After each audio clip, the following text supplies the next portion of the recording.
Max is not sponsoring this video. Hello, everybody, and welcome to the first day of spring, and welcome to this video.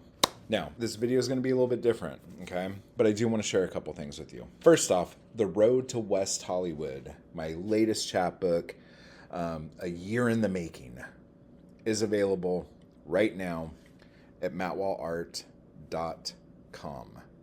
Order it because this is what is bringing you this lovely video. Because it is the first day of spring, a lot of you, especially those of you who are single and ready to mingle, are about to have your heart Twitter pate and you're about to make a bunch of bad decisions. But they're going to be fun, and I am all in support of fun decisions. And this is going to be about writing, shockingly enough. I know, like I had no idea. Do you guys want to go outside while we talk about this? And that way I could have Logan Paul in my video. Let's go. Let's go do this. What we are going to talk about is this. We talk a lot about the power that moving energy into art has. Okay? And it's amazing. And it's cathartic. It feels good when you do it properly and you do it with intention. People who consume your art can feel that. Now, one of the things that we do as people, we sometimes put energy into our art that we don't realize. Okay? And whether we're talking about paintings, right now I'm going to be focusing way more on the written word, and especially poetry, especially introspective poetry. Okay?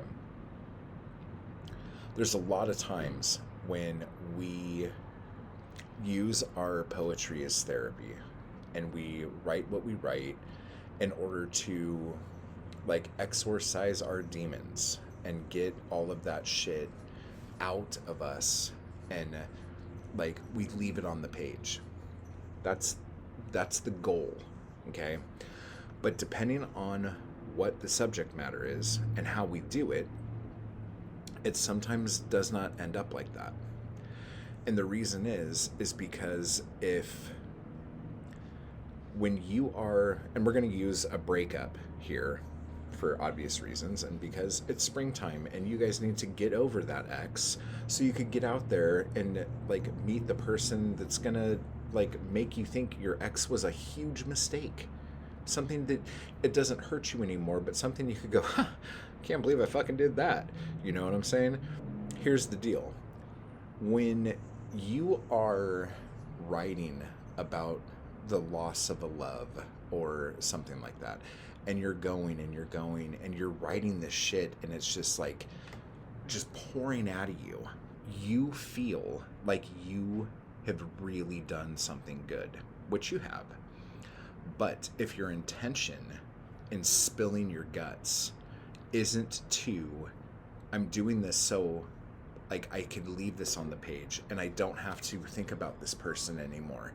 I'm doing this so I can like move on. I'm doing this as closure. I'm doing this so I can actually like move on with my life. If that is not your intention, all you're going to be doing and writing over and over and over about this ex is you are solidifying the fact that your misery, your pain, your suffering makes great art. Because when you read that shit back, you're going to be looking at it and you're going to be going, oh my God, I bared my fucking soul on this page. And it's going to feel like that and it's going to look like that because you basically cut your wrists and bled all over those pages. And that is going to look amazing. It's going to feel good. And you're going to go like, this is my best work. Okay? And I'm saying this from experience, but I'm also saying this because I hear so many people talk about this. Because one of the biggest misconceptions about art is that you have to be miserable in order to create great art. That's not the case. The problem is that the only time you create real art, the only time you create something that like is from the deepest recesses of your fucking soul, is usually when you're fucking heartbroken. And that's when you feel like you're allowed to do that. You know what I'm saying? Because a lot of us, when we're writing and doing shit, like, it's about trivial shit. I mean, it could be a good poem, but it's not going to have that same feeling. And with you, it's going to have a greater emotional impact than anyone else reading it. But this is why love poems and like love songs and shit like this are the biggest fucking thing to people who write and to consumers, because everyone knows what it's like to fall in love. Everyone knows what it's like to get your heart broken. So it's something that is like universal. Like, everyone can understand this. But the problem that I am really trying to warn everyone about is if you put too much emphasis on why this is good compared to your other stuff, why this stuff feels like more cathartic, why this stuff feels stronger when you write it and stronger when you read it, it's not because you're miserable. It's because you're finally being real. You're finally like releasing the shackles of giving a shit what anyone fucking thinks about what you create. You know what I'm saying? So you have to really intentionally focus on the fact that I'm doing this, I'm writing this to move on past this. Because if you just keep writing about the same stuff over and over again, about how miserable you are because of this thing, you are going to internalize the fact that the only way you can create anything of value is if you are in that misery, but also you're not going to want to let go of that pain that your ex brought you. You're going to hang on to that because that is when you feel the most real with your writing, with what you create. You feel real. You feel connected to the fucking universe. You feel connected to your soul because it feels so real. There is real blood in those words. You know what I'm saying?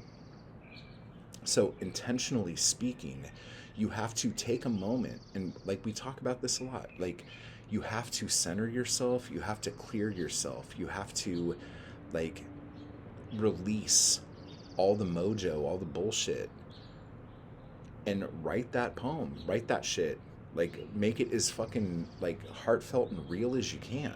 But then at the end of that, you have to fucking say, and I release you. Say those words out loud to your poems. I release you. I don't need you anymore. I'm bigger than this. I'm going to do better things. Thank you for being in my life. Thank you for showing me this experience. But you don't serve me anymore. Thank you for this amazing poem that's going to be fucking immortal and legendary, but I don't fucking need you no more. You know what I'm saying? It's the first day of spring. It's a beautiful day outside. Like, I'm watching like the pollen blow off this pine tree over here, and it's like mystical. I would show you, but you wouldn't be able to see it on the camera. But it's a beautiful day, guys. Even though the Paul brothers are over my shoulder, it's still a beautiful day. Okay? Just go like this. Now it's a beautiful day. Look at that. Look at that beautiful day. Look at that. Look at that beautiful day. You are bigger than your pain. You are more important than your misery. And you have many, many more things to accomplish, better things to make, better things to create, better things to be known for. You are not your misery, and you are not your pain. Okay? I hope this was beneficial to your journey. Okay? You guys got this. So don't forget, the new book is available at mattwallart.com. Type hard, everybody. Keep buying my fucking books. Okay? And I will talk to you all later.